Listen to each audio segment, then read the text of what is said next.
Hallelujah, praise the Lord. உங்கள் யாவரையும் இயேசு கிறிஸ்து நாமத்தில் இந்த காலைவேளையில் வாழ்த்துகிறேன். மீண்டுமாக ஆசீர்வாத மன்னா மூலமாக உங்களை சந்திப்பதிலே மகிழ்ச்சி அடைகிறேன். பிரியமானவர்களே, கர்த்தர் உங்களுக்காக இந்த காலைவேளையிலே தீர்க்கமான வாக்குத்தத்தத்தை கொடுத்து உங்கள் வாழ்க்கையை ஆஸ்வதிக்கப் போகிறார். அல்லேலூயா. நேற்று இரவு வரைக்கும் இருந்த எல்லா போராட்டமான சூழ்நிலைகளையும் விடுவிக்க தேவன் வல்லவராக இருக்கிறார். வியாதியாக இருக்கலாம், பலவீனமாக இருக்கலாம், கடன் பிரச்சனையாக இருக்கலாம், பற்றாக்குறையாக இருக்கலாம், எந்த விதத்திலாவது நீங்கள் பாதிக்கப்பட்டிருந்தாலும் உங்களை கர்த்தர் சந்திக்கிறார். அல்லேலூயா. இப்பொழுதும் உங்களுக்காக பேசுகிற தீர்க்கமான வார்த்தை சகரியாவின் புஸ்தகம் 4ஆம் அதிகாரம் 6ஆம் வசனத்தை வாசித்து பாருங்கள். அப்பொழுது அவர் செருபாபேலுக்கு சொல்லப்படுகிற கர்த்தருடைய வார்த்தை என்னவென்றால், பலத்தினாலும் அல்ல, பராக்கிரமத்தினாலும் அல்ல, என்னுடைய ஆவியினாலே ஆகும் என்று சேனைகளின் கர்த்தர் சொல்லுகிறார். கையை உயர்த்தி ஆமென் சொல்லுங்க. அல்லேலூயா. சேனைகளின் கர்த்தர் சொல்லுகிறார். தேவனுடைய வார்த்தை என்ன? அது இருபுறம் கருக்குள்ள எந்த பட்டயத்திலும் கருக்கான பட்டயம். தேவனுடைய வார்த்தை என்ன? அது கண்மலை நொறுக்குகிற சம்மட்டி. தேவனுடைய வார்த்தை என்ன? அது தேனிலும் தெளித்தேனிலும் மதுரமான வார்த்தை. தேவனுடைய வார்த்தை என்ன? அது சமாதானத்தின் தேவனுடைய வார்த்தை. அது பயங்கரமான சத்தம், கண்மலை பிளக்கிற அக்கினி ஜுவாலை. பல விதத்தில் தேவனுடைய வார்த்தை வெளிப்படும். தேவனுடைய வார்த்தை எல்லாவற்றையும் தேற்றி நடத்தும், பலப்படுத்தும். இன்றைக்கு ஆண்டவர் சொல்லுகிறார், உங்கள் வாழ்க்கையில இதுவரை நடக்காதது, உங்கள் பலத்திலே, உங்கள் பராக்கிரமத்தில் நீங்கள் யோசித்தது, நீங்கள் பண்ணது, நான் பார்த்துக்குவேன், நம்முடைய சுயத்தில் செய்தது வாய்க்காதே போயிருக்கலாம், அல்லது பாதியிலே நின்று இருக்கலாம். அன்றைக்கு கூட பாருங்கள், இஸ்ரவேல் ஜனங்கள் சிறையிருப்பிலிருந்து வெளியே வந்த பொழுது ஆலயம் கட்ட முடியாமல் காணப்பட்டது. 13 வருஷத்துக்கு மேலாய் அது பாதியிலே நின்ற பொழுது தீர்க்கதரிசியை கொண்டு கர்த்தர் சொல்லுகிறார், உன் பலத்தில் அல்ல, உன் பராக்கிரமத்தில் அல்ல, என்னுடைய ஆவினால் ஆகும் என்று வாக்கு பண்ணுகிறார். உங்களுக்கு, குடும்பத்துக்கு, பிள்ளைகளுக்கு, உங்களுடைய சகல காரியத்துக்கு, உங்களுடைய ஊழியத்துக்கு, உங்கள் ஆவிக்குரிய வாழ்க்கைக்கு நீங்கள் ஆண்டவரை சார்ந்திருக்க வேண்டும் என்று சொல்லிதான் இந்த வாக்கு தத்தம் கொடுக்கிறார்.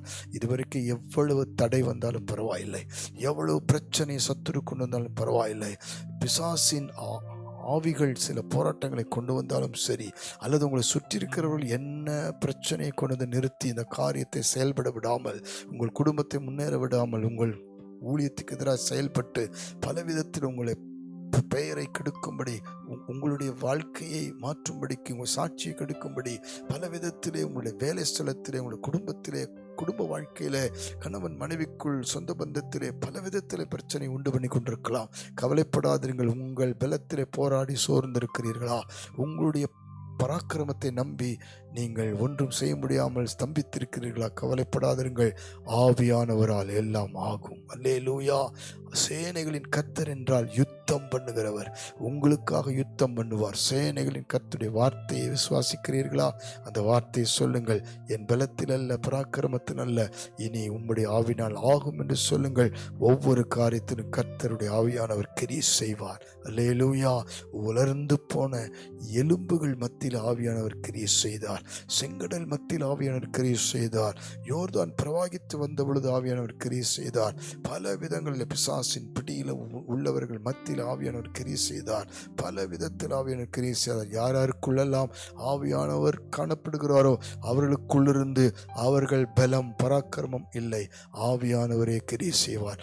ஒருவேளை உங்களுக்குள் சில பலவீனம் இருக்கலாம், சில பற்றாக்குறை இருக்கலாம், சில தோல்விகள், சில சூழ்நிலைகள் உங்களால் முடியாமல் இருக்கலாம்.